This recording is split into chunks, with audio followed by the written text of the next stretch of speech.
She turned off the lights and went to the front door. She separated the blinds and peeked out into the night. Seeing no one, she unlocked the door and slipped out. She stood there, stock still, listening. The first thing she noticed was the shrieks and gunshots.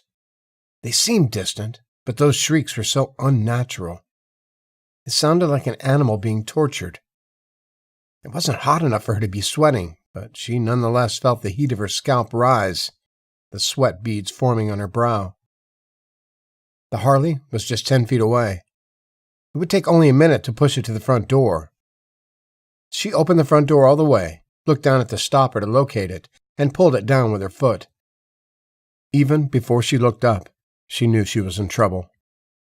A group of those things was headed toward her from across the parking lot. When she looked up, the one closest to her let out one of those piercing shrieks. She fumbled at the stopper with her foot, trying to get it back into its upright position, but it fell twice, almost jerking the door from her grasp before she bent over and grabbed the stopper with her hand. She backed into the doorway on her knees, pulling the door closed while holding on to the stopper. The door closed with feet to spare as the first of her attackers hit it, with a resounding crash. She flipped the lock and scrambled backward on her hands and butt until she banged into the wall. Hyperventilating, she rolled to her knees and bolted to the back office.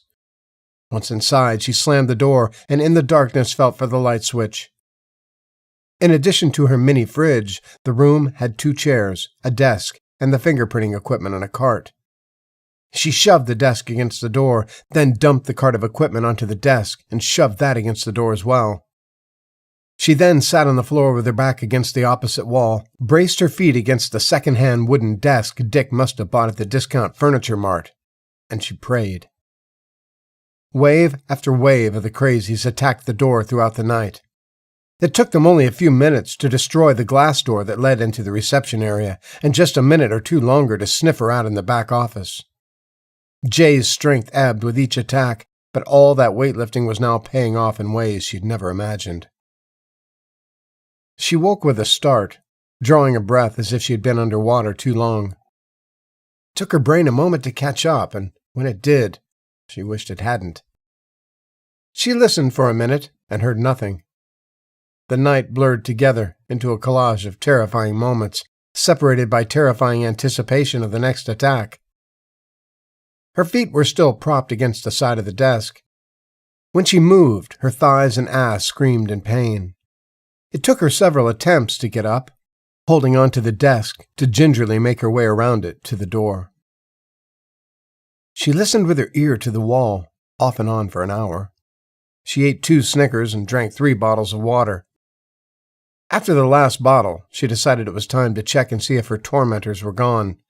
She had to pee so bad it hurt.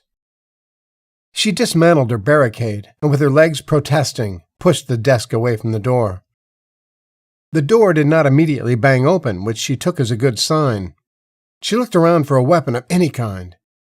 She unscrewed one of the cart's 4-foot-long legs and hefted it in her hands. It wouldn't provide much defense, but it was better than nothing. She inched the door open.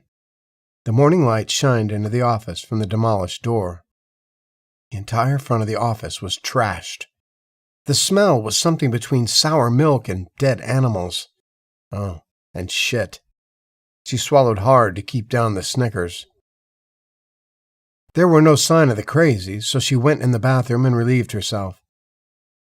Oh, that is glorious, she thought as she peed. Shwoo! With that out of the way, she made her way back to the front office. It was all she could do not to puke. Her boots crunched the glass as she went to the door. She unlocked the now empty metal frame and opened it. The stopper fell as soon as she pushed the door open. Gotta get that fixed.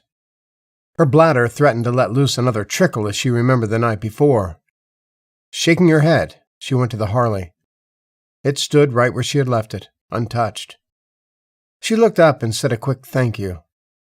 Going back into the office, she pondered her next move. Not knowing when the crazies might return, she decided waiting for the cops to arrive wasn't the best plan.